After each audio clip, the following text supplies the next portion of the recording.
What's going on, everybody? Welcome back to the channel. I do apologize for the Hey Arnold video. I did dispute the claims and it should be up by now. But anyway, let's hop into this one. Total Drama All-Stars was released in 2013 and it was not good. The season lacked that special feeling and it felt kind of bland. But what made it so boring? Well, to begin, this was the 5th season of the series, and you could tell the writers were just doing random things. You know, everything kind of felt out of place and out of line at certain points. It was just frustrating to watch, honestly. Another fun thing I learned in the process of making this video is that the elimination order was revealed. Well, kinda. It's kinda weird. Anyway, this season really sucked, so let's go over the cast. Gwen, Duncan, Courtney, Heather, Sierra, Alejandro, and Lindsay were Gen 1, and as for Gen 2, we had Sam, Mike, Zoe, Cameron, Joe, Lightning, and Scott, which I think it's a fair balance. The biggest issue with this season is the fact that there were way too many plot and character issues. There's kind of a mixture between the love triangle and the Mal situation. Now combo this in with the Sierra, Cody, the Cameron stuff, whatever, and then, the Alejandro, the robot stuff, and then how he begins to walk. It's a mess. Now, the season was really bad, but it did have a few redeeming factors, and those were...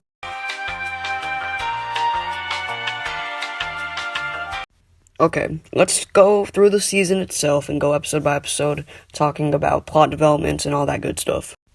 The first episode involves us meeting the cast, and you can really see how annoyed the Gen 1 cast is, and even the Gen 2 cast seems kind of pissed off. I mean, if I had to compete for Chris, yeah, I'd be kind of mad too.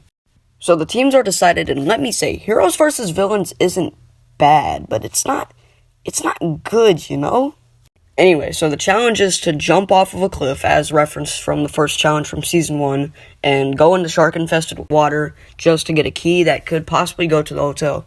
The first team to get the right key and unlock the hotel wins the challenge. Now, I do have to be honest, I don't actually hate the challenges in this season. I think they were redeeming quality in an otherwise terrible season. Anyway, after that, though, the villains do get the win, and because Lindsay forgets to use her brain, which she doesn't act like she has one normally, but, she's shown it in the past that she can compete in challenges at least, but here she just does nothing and acts worthless, and it makes no sense to me. But after that, she is indeed sent home. Now, I did forget to mention that Alejandro literally explodes here. After going underwater in his robot suit, he literally explodes and his legs have, stopped working temporarily. We'll come back to that, though. You'll see more of that later. Alright, the next episode involves teams having to dig up pieces to rebuild a statue. Now, this is where we see some interesting stuff.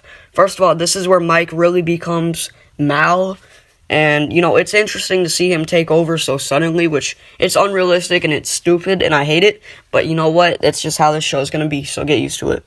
After a clutch throw by Zoe, the heroes do indeed take the W, and for Lightning, it didn't look good. He miscounted the pieces, got beat up, and he, unfortunately, is sent home, which kind of, missed potential there, because Lightning was so good in Revenge of the Island, but it makes sense, you don't want a repeat winner, and you don't want someone who's went deep before to do it again, unless they're really interesting, and I actually like Lightning. I think he's interesting, but still.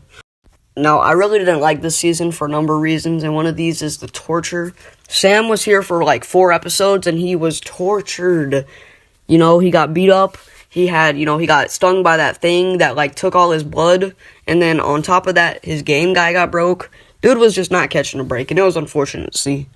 Anyway, the episode does begin with Mal breaking Sam's game guy and having no memory of doing this. During the challenge, we see Sam get abused again, which, gotta love it, obviously. Yeah. And on top of that, we see how annoying Joe can be. And we do see a little bit of stuff for Duncan and Gwen's relationship as soon as Duncan sacrifices himself for Gwen. Anyway, after the challenge, Joe is sent home for being too bossy. And we also see Sierra mistaking Cameron for Cody. And we'll see that a lot more this season, so let's enjoy. And Duncan and Courtney swap teams. In the next episode, we see how Gwen wants to make up with Courtney, and Courtney just doesn't believe her. Or does she? She came back for me? Yeah, right. She probably knew I'd overhear. But how? The challenge is eating a giant pancake, which is full of traps.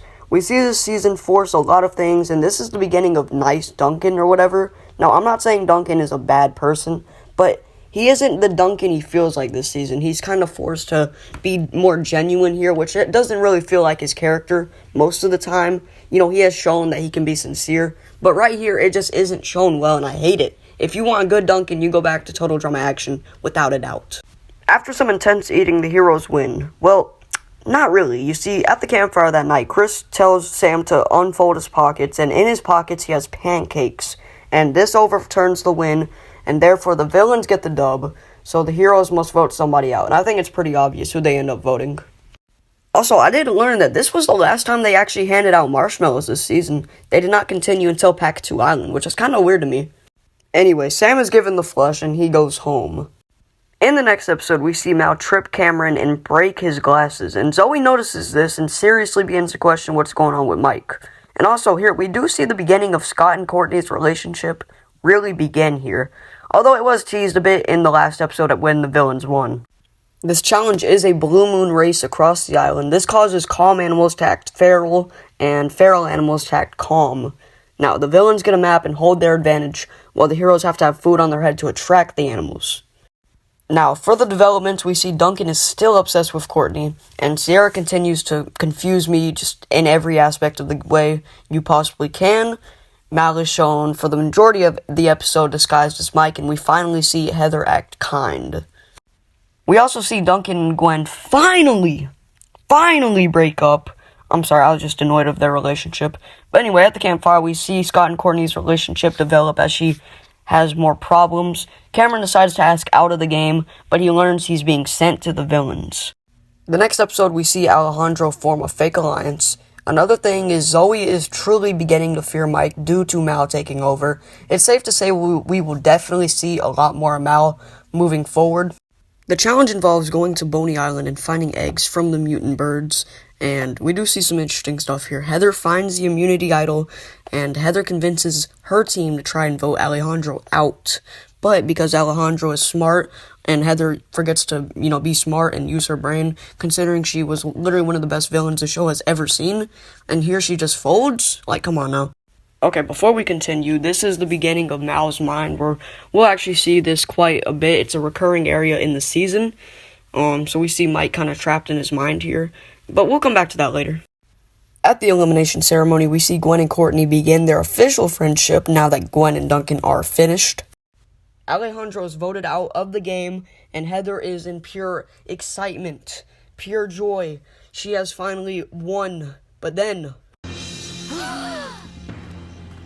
I've got diplomatic immunity. Just immunity, Alejandro. You! Hate to interrupt during such a well-thought-out argument, but the only vote that wasn't for Alejandro was for you. You. So, you are getting flushed. During this time stand, we also hear Mal whistle, which reminds Duncan of someone he used to know in juvie, which, okay, first of all, Mike and Mal are the same person, just different personalities, so how wouldn't you be able to recognize him? Anyway, this season has a lot of plot holes, man. Doesn't make sense, but anyway, Heather is given the flush, and that is it for Heather. Alright, the next episode, we do see a boxing matchup, and I gotta be honest, it's a solid challenge. We do see some great matchups. I mean, Scott fights Bang, which is a great callback to Revenge of the Island, and it's good to see. This is the real beginning for Gwen and Courtney, and we also see more development with her and Scott, and on top of that, we do see great matchups like Sierra versus her Cody twin's mother. We see Alejandro versus brother Jose, Gwen versus Courtney, and even Mike and Izzy, where Izzy using her sociopathic ways to see inside of Mike's soul, which is kind of just crazy.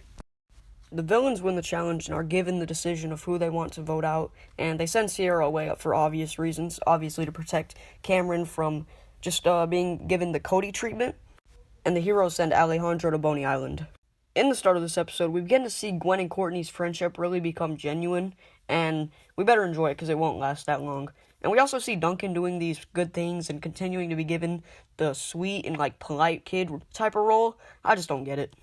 We go back to Mike's mind and we see him chained up, and fortunately he's saved by a question mark, and I got a lot of questions for that one. After Mike runs into Chester, he decides to help him out by using a skateboard that he's selling to get free, and they do plan to go to the giant tower in Mike's mind.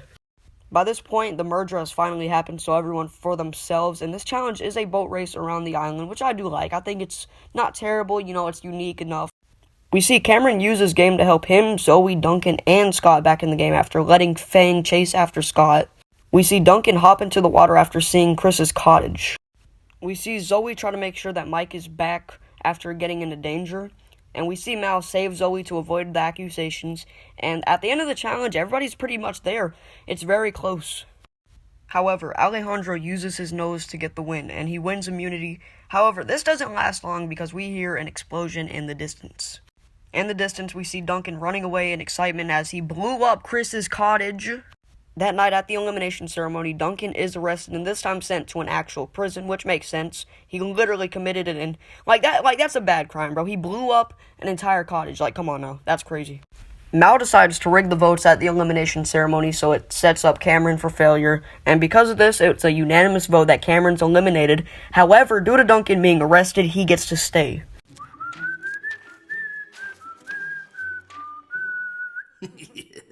Alejandro discovers what Mal has been doing, and once he finds out that Mal is attempting to frame him for Cameron's unanimous vote, he decides to go back to the cabin and frame Mike, because technically, Mike/Mal, whatever you want to call him, did it.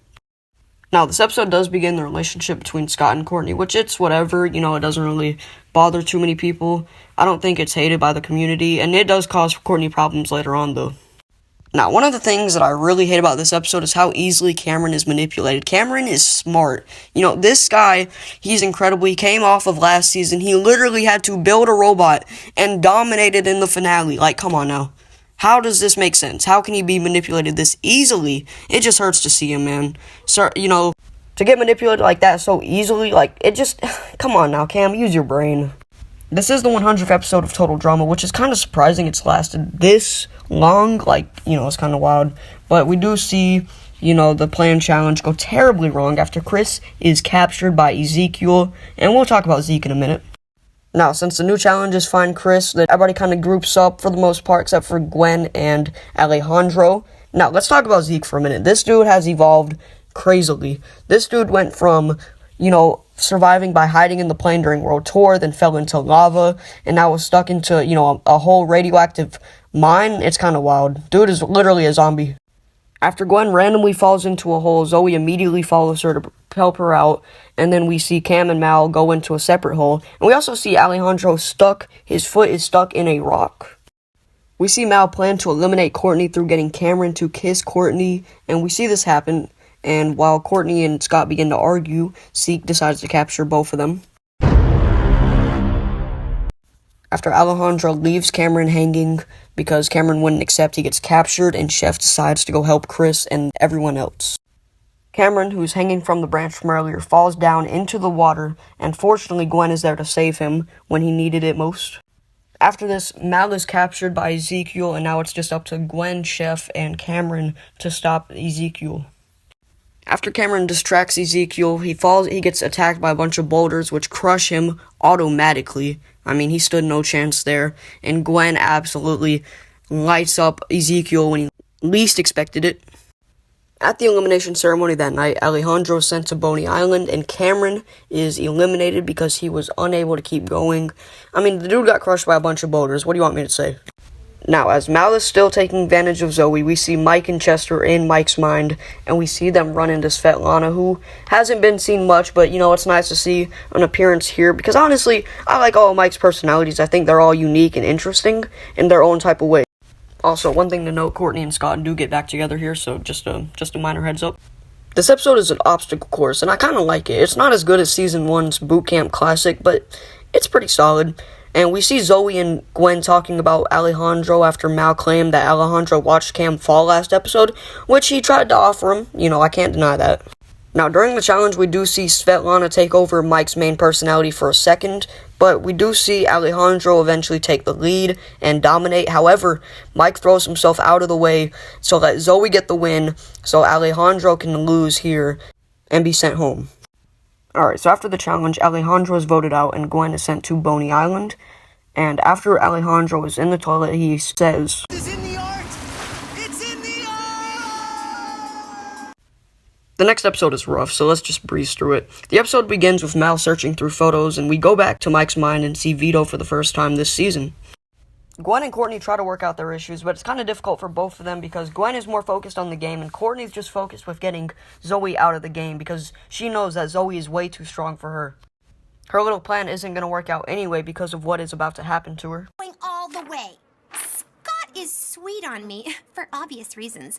So I'm keeping him around to the end since he'll probably let me win, which means Gwen goes second last, and Zoe has to go, like, now. The only wild card is Mike, but I'm pretty sure I can crush him. Making a chart always helps clarify things. Mal exposes Courtney's plan, and everyone, including Gwen and Scott, drop her. They want to avoid her by all means. The challenge is really solid, and I like it, but it's really dark, man. The interns were just left to starve and weren't fed for an entire week. Like, come on now. And we see Courtney try to make things right with Gwen and fail miserably. Courtney and Gwen meet up again and have another conversation. And in this conversation, Gwen explains, if you vote Scott out, I'll let you... The only way you can stay in the competition is if you vote Scott out. But you also have to vote yourself, and that's a risk you just might have to take. Mal decides to sabotage the challenge before Courtney gets there and makes it extremely difficult for her. As soon as everyone makes it to the finish line, Chris reveals that they have to eat their own sundae. So this means that Courtney has to eat her disgusting sundae, and Zoe finishes first, winning immunity, and gets into the spa hotel. Courtney is exposed for what she said about everyone on her list, and therefore she is sent home, which makes sense, honestly. Courtney was just unbearable this season, and it felt like it just wasn't... She didn't feel like Courtney either, man. Another character who had character derailment again. In the final four, we see Gwen trying to find a temporary alliance. We see more into Mike's mind. Chester, Mike, Vito, and Svetlana run into Manitoba, and now they got the big five. They realize that Mike is no longer Mike, and he's Mal. Zoe discovers the DVD of what Mal has done, and let me say, I just hate this, because Zoe is like a smart character. You know, she has proved from last season that she can hold her own without Mike, and this season, it felt like she just needed Mike for everything, and it was annoying, man. It really sucks how so many characters were just ruined from one season alone. Now, the challenge itself isn't that bad. It's pretty unique. Now, something to note is that this is a double elimination challenge. So, everybody gets something that they must go after. Zoe must get the Yeti, Gwen must find a portrait of Chris from his cottage, Scott must find the McLean diamond, and Mal must find the original Golden Chris statue. Mike almost hits Gwen in the head with a literal pipe, but fortunately Gwen stops him without her noticing the pipe. Now, after this, Mal decides to wreck more of the cottage, and it falls down on Gwen. So Mal sabotages both Gwen and Scott. Meanwhile, Zoe has a free path into getting the Yeti back to Chris, and she secures first place and a guaranteed spot in the finale. Scott and Mal come back empty-handed, and Gwen comes back with the photo, and everyone realizes that she used bear poop to fix her photo. Because of this, Chris throws up, and Gwen is served the flush. Now, something to note is that Mike has freed all of his personalities, and now they are heading to the tower. Zoe gets the final decision to choose to face Scott or Mike in the finale, and obviously she chooses Mike. So, let the finale begin. The finale begins with Zoe looking at Mal's footage once again. We flash into Mike's personalities at the tower, and this time they are at the door, and they do manage, after struggling twice, they manage to push through the door and get in, so now they have to go all the way up the stairs. Zoe confronts Mal, and now we can really see that Mal has been in action the whole time, and Zoe is just now learning, while we've known the whole time, obviously. But it's kind of crazy to think that this went over Zoe's head for so long. Her and Cameron didn't know. The only one who actually had a bit of a clue was Alejandro. Mal and Zoe choose their weapons and prepare to shoot at the balloons, blown up by Owen, who makes a cameo appearance. Zoe pops Cameron and Gwen, meanwhile Mal pops Alejandro and Heather. And the rest of the contestants are literally sent to the freaking sun. It appears Heather and Alejandro have begun to date, which is it's just really awkward. Oh, are you two dating? We don't want the money. The money was getting in the way of our happiness. Once we were eliminated, we could finally be together. And together, we are happy. That's what I was gonna say. I knew you were going to say that. I knew you knew. Now, the actual challenge itself is the Moat of Doom. It's 4 levels starting with toxic waste, then lava, then swamp water, and finally a concrete ground to get past the king to pull the sword out and win. After some unique ideas from Cameron, Zoe gets across the first moat. Mal pole vaults his way across the toxic waste. Meanwhile, in his head, we see the 5 personalities have made it to the top, and they see a button. Chester explains to Mike that it is a reset button, and it can be used so he would lose Mal, but he would also lose his personalities. So, he has to make a big decision. While Mike and his personalities decide to talk it over, we hear a hilarious conversation between Chris and the network. True, I should have known better. We just forgot to tie the balloons down. Well, my optometrist tested that, and it turns out my hindsight is actually quite bad. Oops.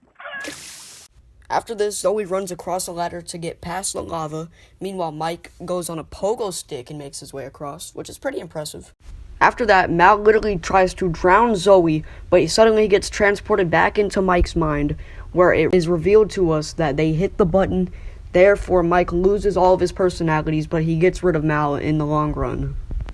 As Mal fades away, Mike becomes Mike again, and he comes back to reality, where he saves Zoe from Fang, and they reunite as, Mike and Zoe. Then a bunch of romantic stuff happens, so Chris gets annoyed and says whoever can pull the sword up first will win the $1 million. Heather and Alejandro begin to fight.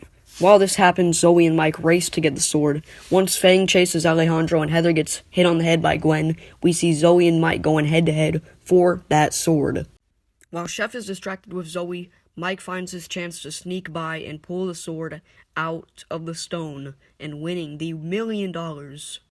Suddenly, we see the island begin to shake, and we learn that is because Chef made the moat with a fracking machine. Whoa, you can't say that on TV. A fracking machine is a hydraulic drill. You can't use it on an island this small. It's dangerous! Why? What could happen? Because of Chef's poor craftsmanship, the entire island that we've gotten to know and love has begun to destroy itself.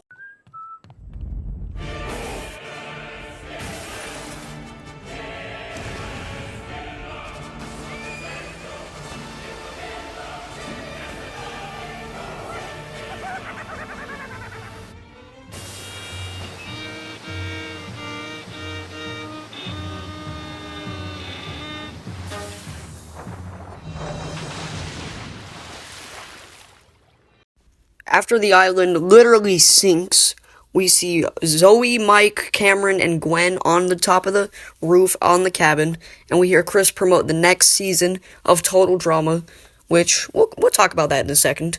But after that, it fades out with Owen jet skiing, and it is a great ending.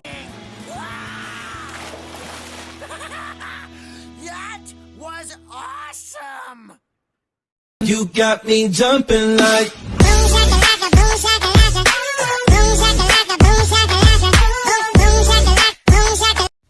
Alright, now that we're done with the season, let's talk about the love triangle. I just want to go on and get this out of the way so I can just express how much I hate everything about it.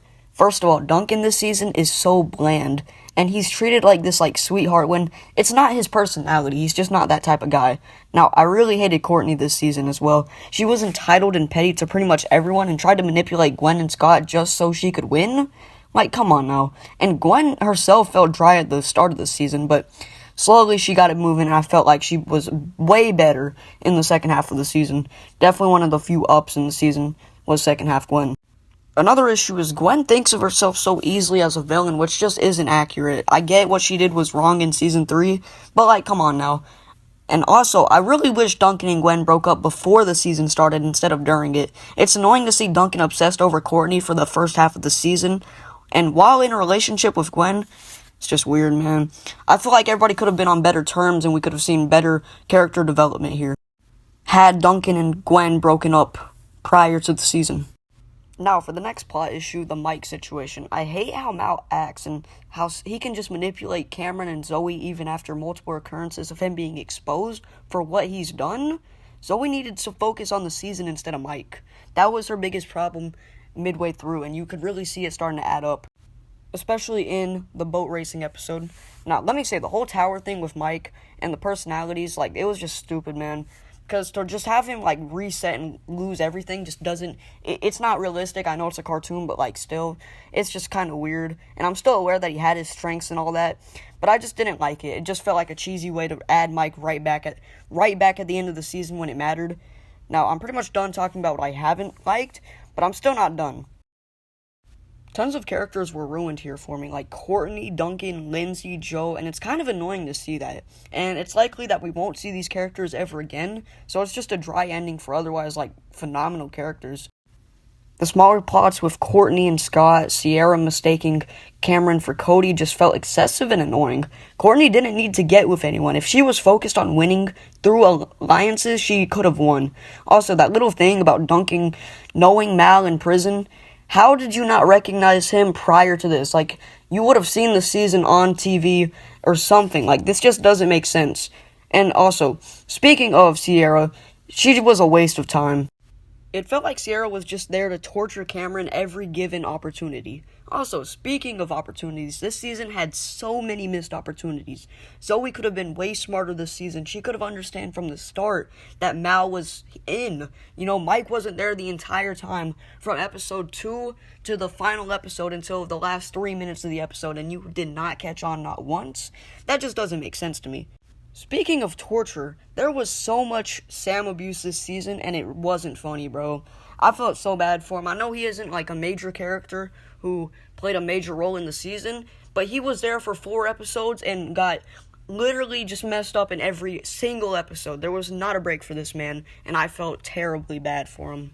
Honestly, it was a brutal season. It felt worse than any season prior except for Revenge of the Island, but that's because, I mean, Toxic Waste. You can't compete with that.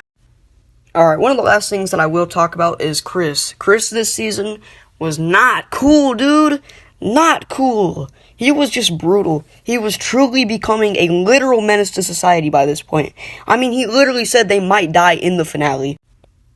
Now, for the most part, the character derailment, poor plots, and whatever else, this season was just lacking suspense, and it felt way less exciting than any other season. I mean, they stopped giving out marshmallows after, like, Sam was eliminated.